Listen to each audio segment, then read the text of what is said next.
Stay tuned for that.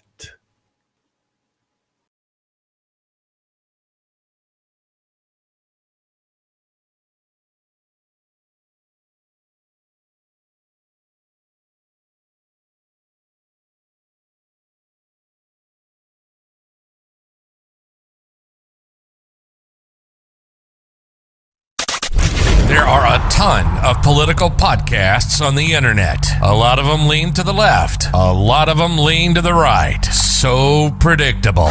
But not this one, shooting you straight between the eyes with the truth. This is the Middle Ground Podcast. From Murfreesboro, Tennessee, for Murfreesboro, Tennessee, and Rutherford County, this is the Middle Ground Podcast, and this is Answer Fancher.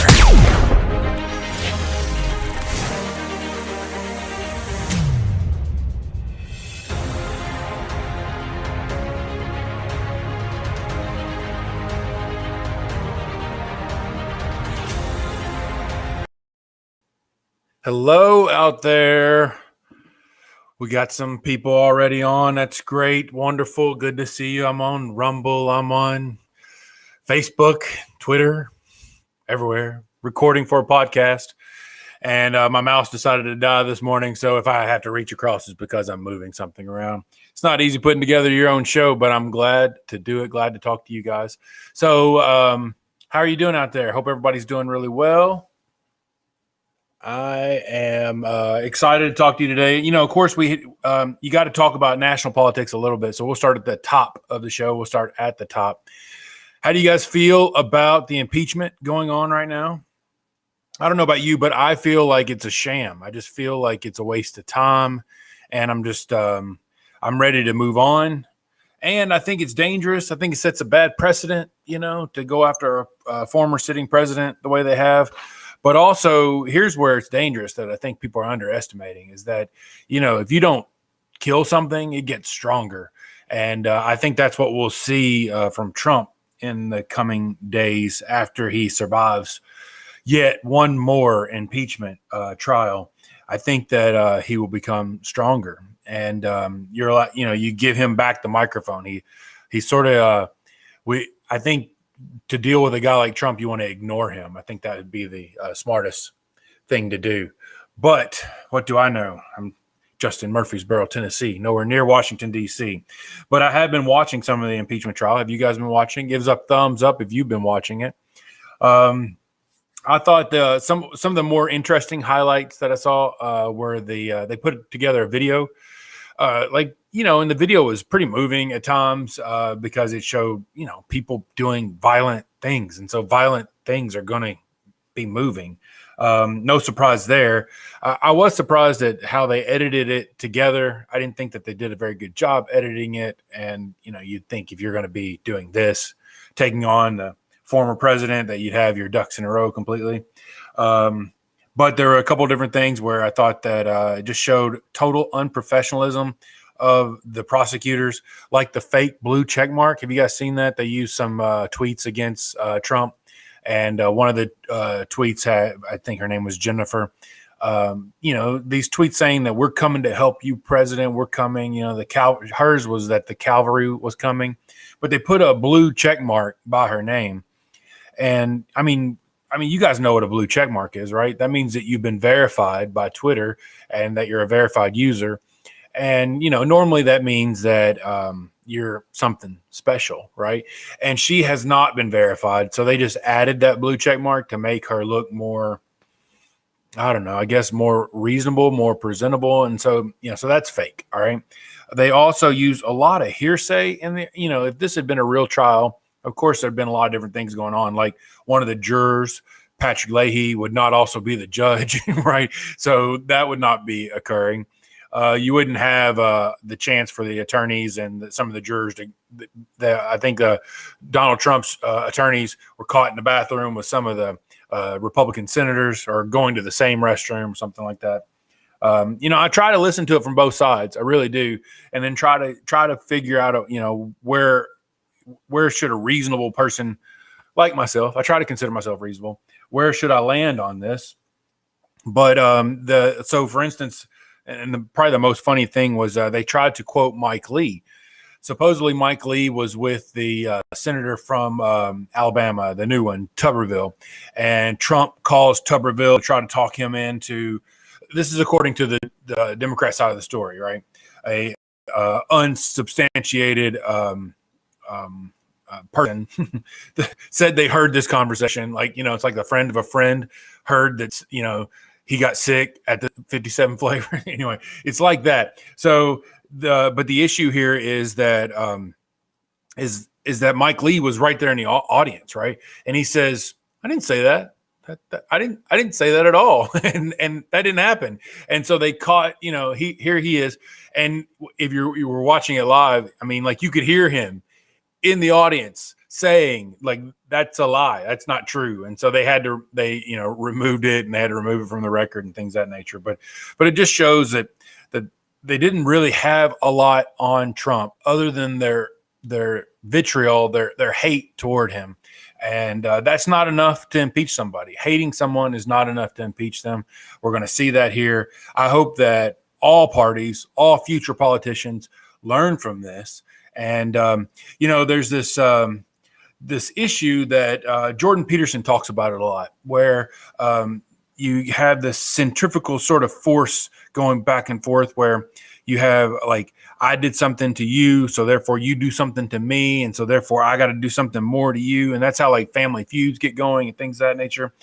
But in politics, when this happens, it leads to very scary places, and it gets out of control very quickly. And that's the real worry, in my opinion, as someone that's 1,000 miles away from DC. I'm not wealthy, so I don't really have a lot of skin in the game, really. I'm just watching, and I'm hoping that the world stays together for my kids' sake, right? And so so you're watching this, but you do see that people are like, they take offense to the other side. And so then they start saying, well, I just don't like that person because they're on the other side. No longer are they talking about issues that much. There's so many issues to be upset with. There's so many issues that we are divided on that we could be discussing and trying to find middle ground on. But instead, we're arguing over what was going on yesterday with Donald Trump, right? Or not yesterday, but like the term before, right? Like before January, like last year. And I think part of the reason is that Donald Trump is so popular and he's so hated, so that people can't take their eyes off of him, and so the media needs him. They need him to keep people coming to the news to watch. And so reporters need to write about him so people will click on their websites. And so you don't see Trump going away anytime soon from both sides, because he's so popular, so very popular. So anyway, so that's what's going on at the national level. Of course, Biden's written a lot of executive orders, and you're seeing some of the states start to take offense to some of these executive orders and starting to move in ways that would try to stop the ability of a president to issue executive orders and it affecting their states. And I do think I like something like that. I think that our executive orders have gotten out of control. I'd love to see a president be like, no more executive orders.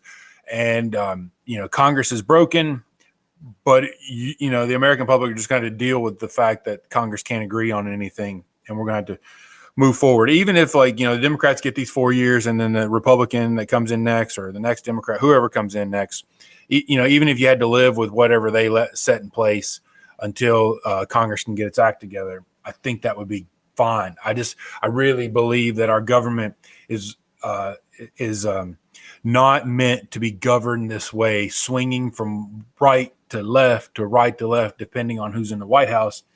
And you want to know why people go to Washington to riot over a vote? It's because there's so much power at stake, and that's why it's upsetting. So anyway, enough about the national politics. Unless you guys want to add some more to that, feel free to comment. And we're up to 52 executive orders. Thank you. Let's see. So one more thing. So let's talk about how the cancel culture is alive and well, and people are being canceled, right? The lady who was on Mandalorian, like she's been fired, right? And look, it's within Disney's right to do that. I thought it was cool that a conservative group that's starting a media company has decided to hire her for her own Star Wars show. I think that's wonderful. And so that, if she's talented, then it'll take care of itself, right? But in case social media decides to shut down voices like mine, I'm working on putting it on my website. You can actually go to my website, middlegroundpodcast.com. Make sure I'm talking about the right one, middlegroundpodcast.com. And I've got a link that actually I don't have a link on that website yet. Right now it's on my blog, live in Murfreesboro.com. There's a link there that'll take you. But anyway, I'm working on getting away. So that way, if you're trying to unplug from social media, you don't have to unplug from the Middle Ground podcast. You can always download it, but you can watch it live online soon. I'm going to have that link available very, very soon. What else we want to talk about? Free rent in Rutherford County coming to you soon. I was going to have David Criswell come on here and talk about this. I don't know if he's following it or not, but it just passed the county commission this week.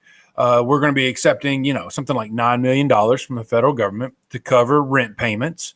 The county is hiring an employee to manage this plan and also hiring a part-time employee to help with the payments. Basically, the landlord and the tenant have to apply, and then the county will be able to pay rent and pay utilities for, I guess, until the money's gone. There's $9 million.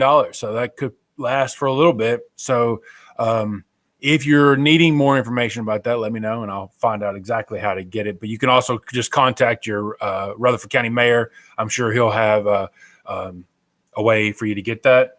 Head to the Rutherford County website. They should have it available as well. But $9 million free rent.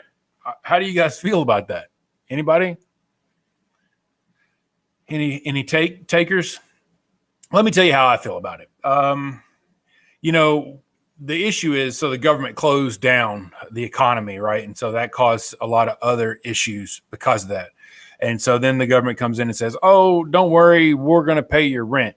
And I think the problem I have with that is that it gives an advantage to the people who know how to apply for money, right? So like if you can't read, you can't apply for this money, right? I mean, unless you can talk somebody into doing it for you. Or if you are just not, maybe your landlord doesn't agree with it, doesn't want to jump through the hoops, then so that's an issue. And so I'm not, I just seen some comments come in here. Why is the federal government getting involved in state affairs? That's a great question. Why are they?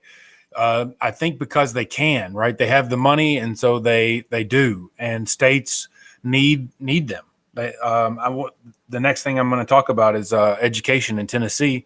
A lot of people want to get rid of. There's a bill in the House that wants to get rid of the Department of Education.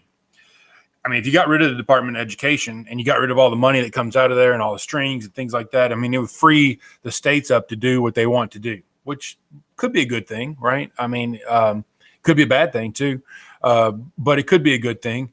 The problem is there's just not enough dollars in the system. So, especially here in Tennessee.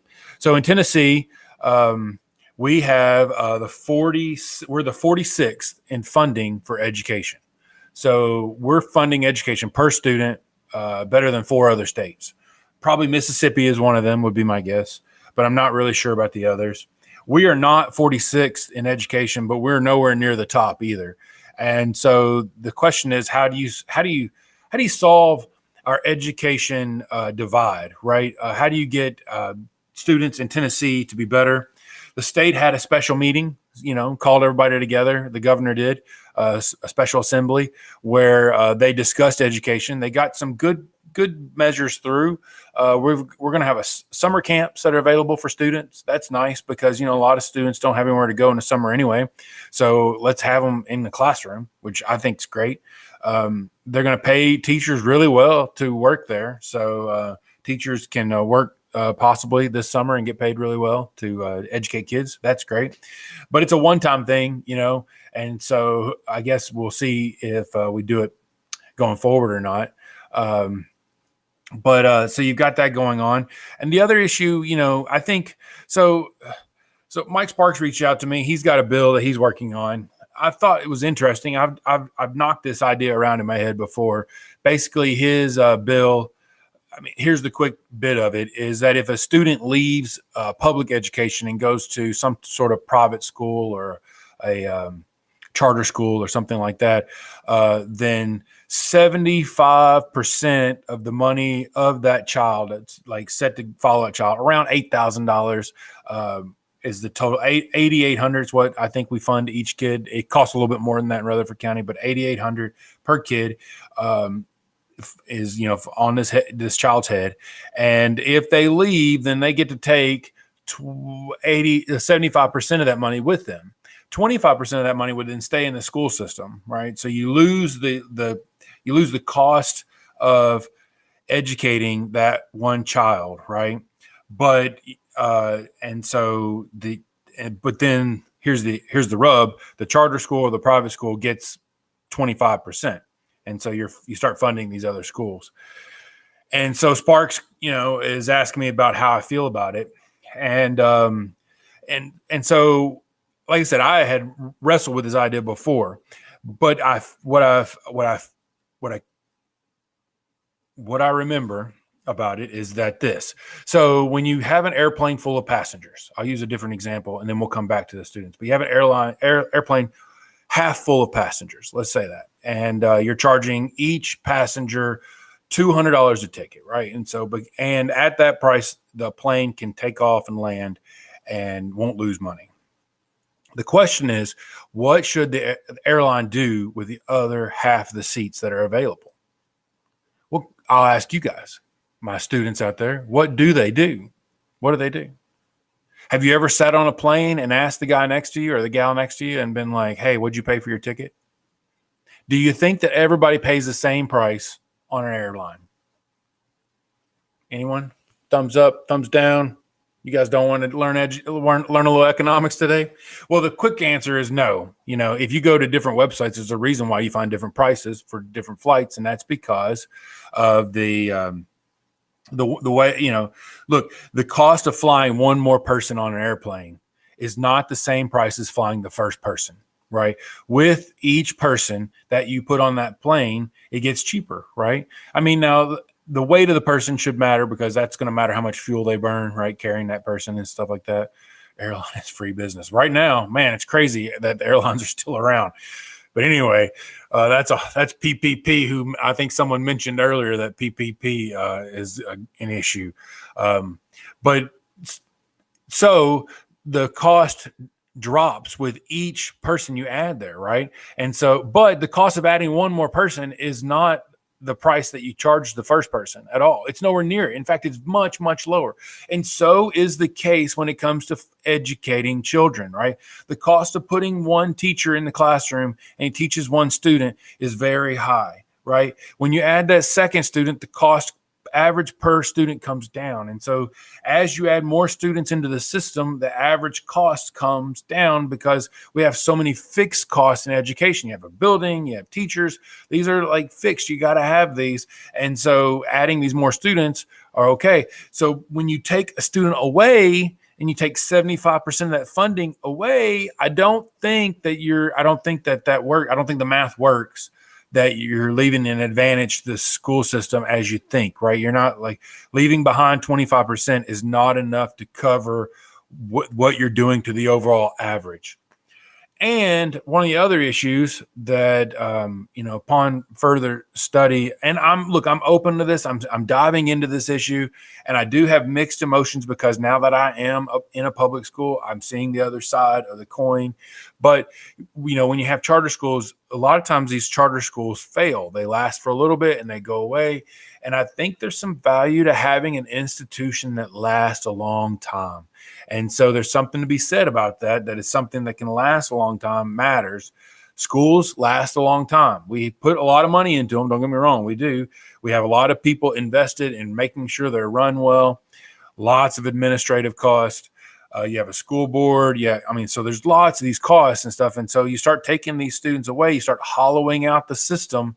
and all of a sudden you're left with a shell, and you still are on the hook for all these new schools that we have built here around here. And so I don't know if Sparks' bill is the best bill, but because I don't think 75-25 is the proper split. I don't. I think you need to leave more money behind.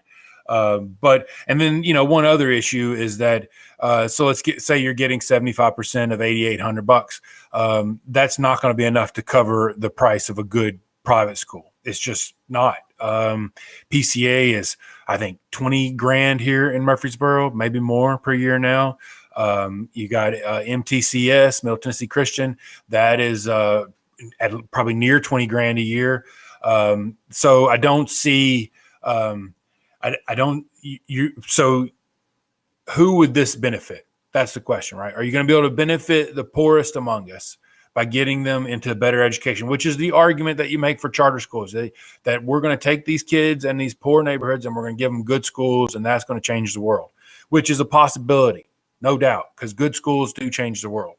But with charter schools, the issue is that you have they have administration as well. They have owners as well that are taking profit out of the system. And I've got no problem with profit. I don't.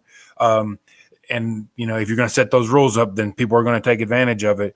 But I do think that we got an issue here where we've got the 46th lowest funded schools that are producing somewhere in the middle. And so why would we want to take, it sounds like we're getting a good deal. Well, I don't understand why we want to take money away from that right now, personally.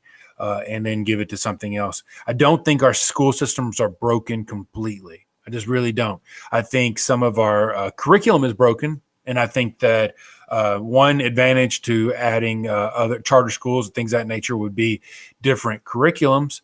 A lot of people fought Common Core and lost. Now that I'm in schools, I know it was lost. We don't call it Common Core. We won that battle. But as far as content goes, we lost that battle. Luckily, I'm teaching junior English, and I think that we've got a great curriculum there for junior English. I don't know about the other areas. See, yeah, so my cousin Donna hates Common Core. And Donna, why do you hate it? Can you type that in? Why do you hate Common Core?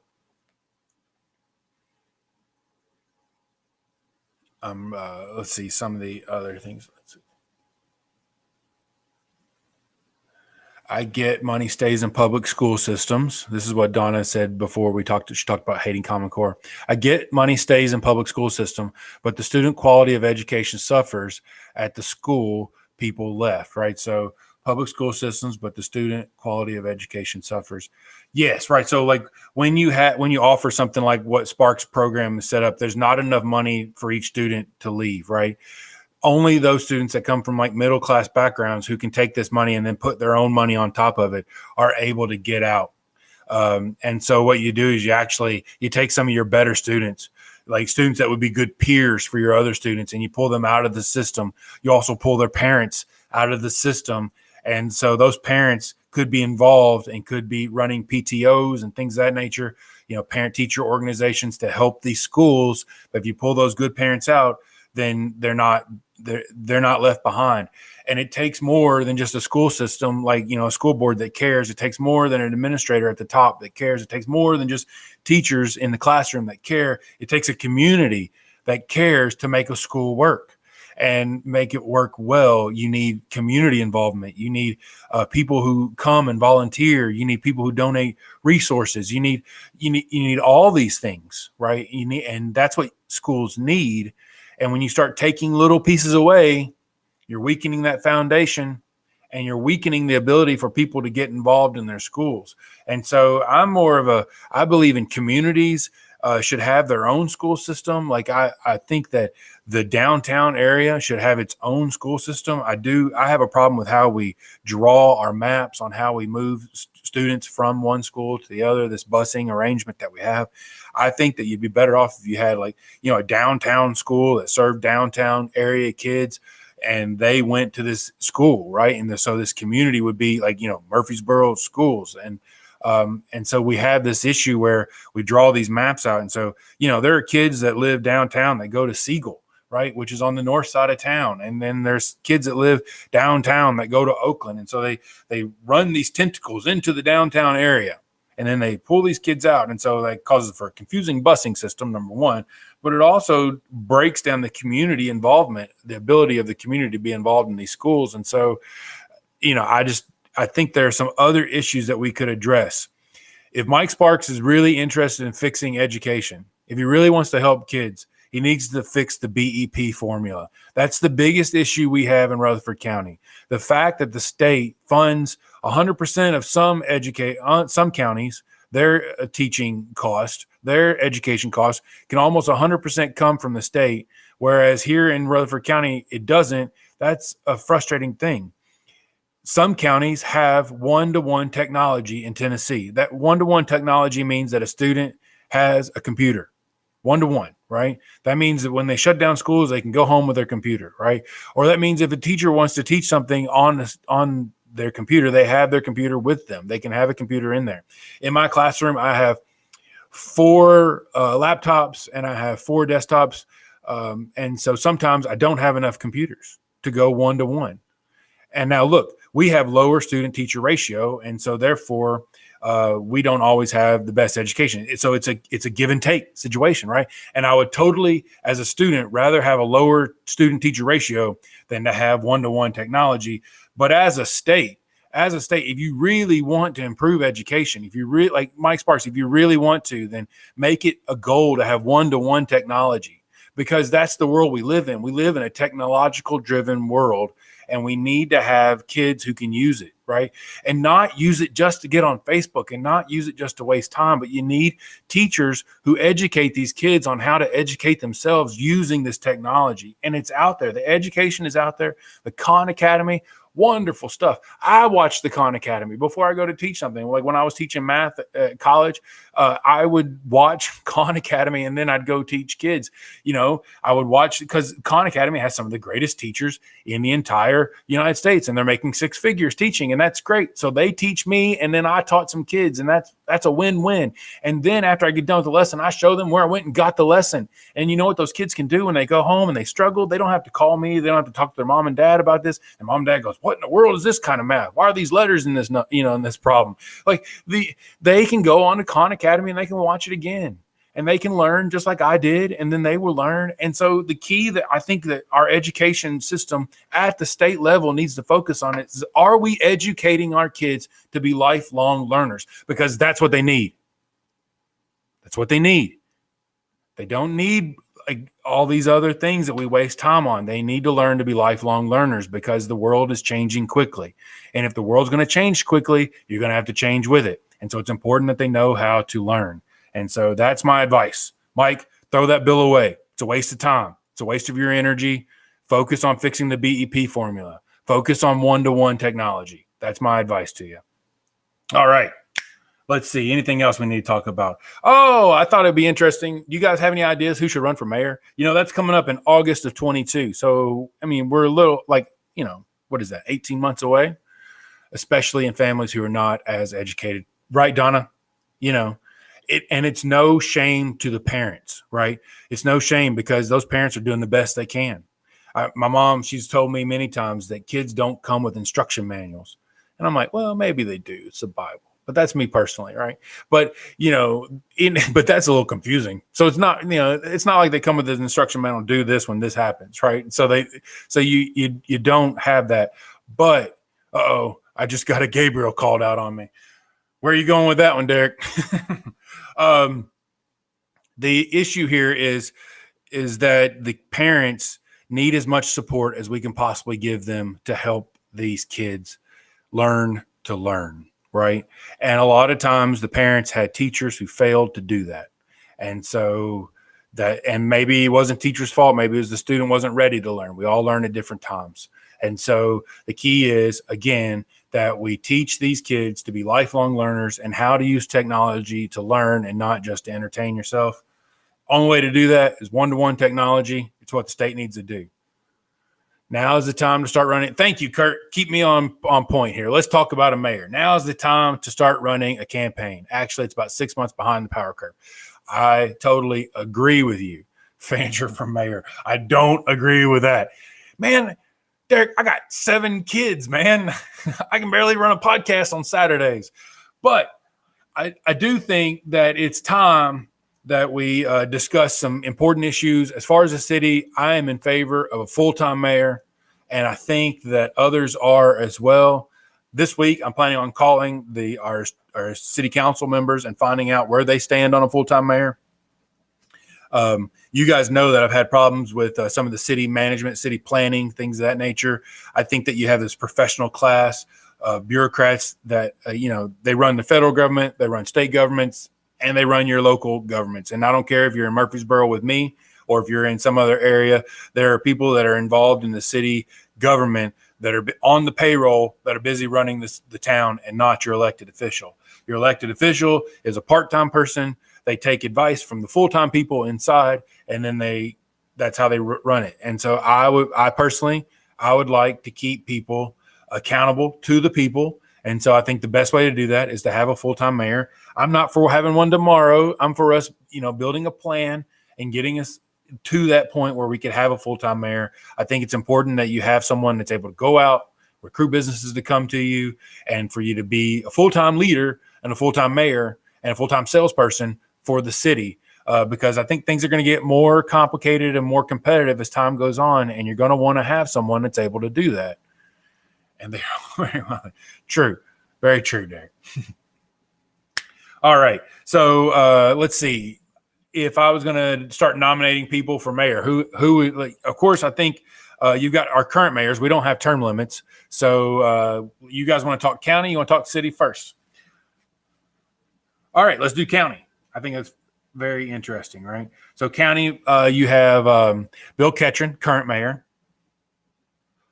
who's had some issues, some issues lately with his PAC and things of that nature. And so there's a question as to whether or not he will run. For him to run, he's going to have to write a big check, is what it looks like to me, to pay off the fines and the missing money and things of that nature. Look, the sad part is if you or I, if we weren't involved in politics and you did some of the things that politicians do inside these PACs and stuff, that they would they put you under the jail. But given that that is not not happening here with our current mayor, he just needs to write a check, and I think he can make those problems go away. So my guess is that he's probably in a state of negotiation right now as far as like how much is he going to have to pay. So so you've got Bill Ketron, other people that I think could be interested. Maybe Joe Carr, right? Because he has been out talking about, the dump and things of that nature. He's paying attention. And he's spry, he's retired, but he's very spry, got a lot of energy, and cares about the county for sure. I think it'd be an awesome race to see those two go at it. I think that you'd actually have some real content to be discussed between them because they are definitely different. And so that would be fun. Randy Allen is another one who could possibly run again. Unfortunately, Heather Brown, you guys remember Heather Brown? She ran last time. I think she has a felony now. Won't be able to run for mayor. So we're going to need somebody else to step up. She ran against Heather Brown, ran against Bill Ketron and got, I think, 40% of the vote, 45%, a real big number. So Mayor Ketron is weak, in my opinion. So someone with some good name ID and some ability to raise some money could give him a run for his money in that position. It'll be interesting. That's coming up just next year. So I think that we'll soon be hearing people talk about who's interested. I think that actually Shane McFarland would be a great candidate to run for county mayor.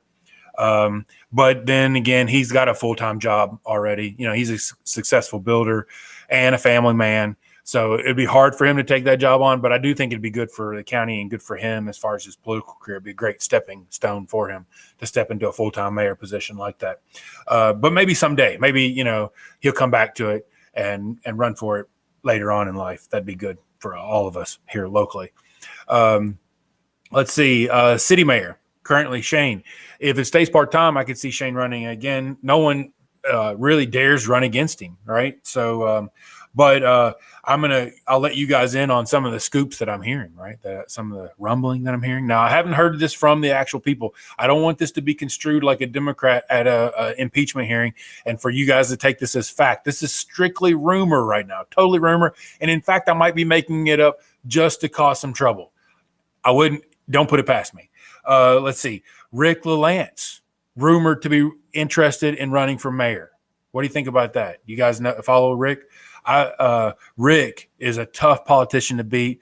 The LaLance name, the roots run deep in Murfreesboro, and so tough to beat Rick LaLance for sure. So I think even if you don't touch on any policies at all, Rick is a financial advisor, sharp fella, would be a tough guy to beat. Very, very tough. You are a fancher. I am a fancher. Let's see. So there's Rick. I've heard that Ronnie Martin might be being talked into it. I've heard that from other people, not from Ronnie. I'm going to ask him when I see him next time if he's going to. If I hear that he is, I will definitely share with you guys. But I think Ronnie would be a great guy. He's, nobody outworks Ronnie Martin. That's for sure. And so I'm friends with him. And so it's tough for me. Luckily, because I'm friends with him, I really give him a hard time when we're on opposite issues, and we still manage to be friends. So that's the kind of guy he is. That's what I like about him, is that he can take it, man. He's the guy, he's the friend that you can wrestle with, right? Like that, to have friends that you can wrestle with are because a lot of people can't handle getting popped in the mouth and still call you a friend afterwards. But he's the kind of guy who can. And I think that's good leadership, right? And he and I, we've aligned on some issues. I probably would have gone some different routes than him on them. But nonetheless, I would totally be for him being mayor. But I don't know if, he's another guy that's got a family, got a full-time job, and, tough to be also mayor. It's one more hat to put on, and so that makes it difficult. I'd love to see someone from the Democrat Party run for either of these positions. I haven't heard, and I don't mean a weak candidate. I mean, or choked out. That's right. Exactly. Derek knows college life. I'd love to see a Democrat run. I think Mariah would be a great candidate for either one of these positions. I think that there's some other candidates that run for state rep in the past that could run for county mayor and actually put up a good fight, possibly win. And that would be good for the Democrat Party. And look, anytime you can get increased competition in politics, that's good for the people. And so I am even though I don't identify as a Democrat, I do like a healthy Democrat Party. I do like for people to be involved. And I don't want a coronation. I don't want people to just get the crown because their name's on the ballot. No offense, Shane, but you got a crown right now, right? Nobody will run against you. And I don't even know if someone would run against you again. People are afraid to lose because losing hurts. I know for a fact. I know losing hurts. But you need people willing to lose to keep people accountable, because otherwise people take it for granted, man. They don't take phone calls as often. They get busy. They don't, if you don't have to work for it, you take it for granted. And so that's that. Anything else you guys want to talk about right now? The state, I'm working on getting some more guests to come on the show. I appreciate you guys tuning in. Thank you, Rumble. It's my new video. Just on Rumble. If you guys are on Rumble, but you learn for next run. Yes, that's right. Let's put that up there, Donna. That's good. When you run and you lose, you better learn for next time, right? And so some people don't. I did. I learned. Some of the things I learned when I lost. You need to start sooner, number one. So if you're going to run for an office, you need to start well before everybody else thinks you should start. You should start. You also need to raise more money, right? And signs don't vote. So there's that. And so, name ID is really important, And so I'm doing a podcast and I write op-eds and I am in the community and help fundraise and think I do as many things I can. I am increasing my name ID because you're right, Donna. You learn for your next run. Now, when that next run is, I don't know. Someone will have to piss me off. Normally, that's what it takes for me to run. And I've got Kurt here to help me when I do run.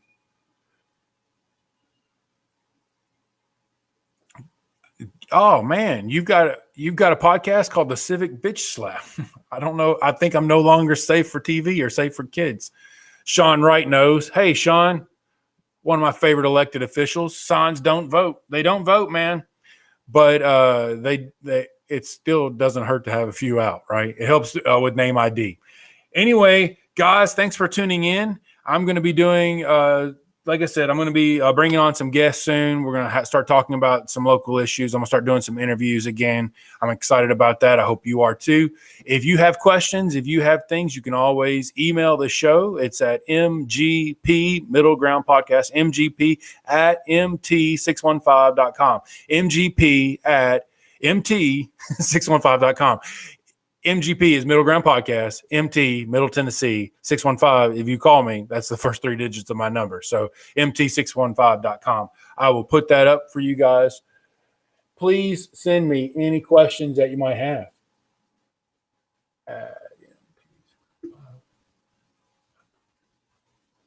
There you go. That should come out to you guys. Send the email questions there. And that way you guys can, anything you want to ask, I'll ask for you. And I won't even say your name. I promise. We can make it anonymous. So anyway, thank you guys for tuning in. Look forward to it. See you again next Saturday.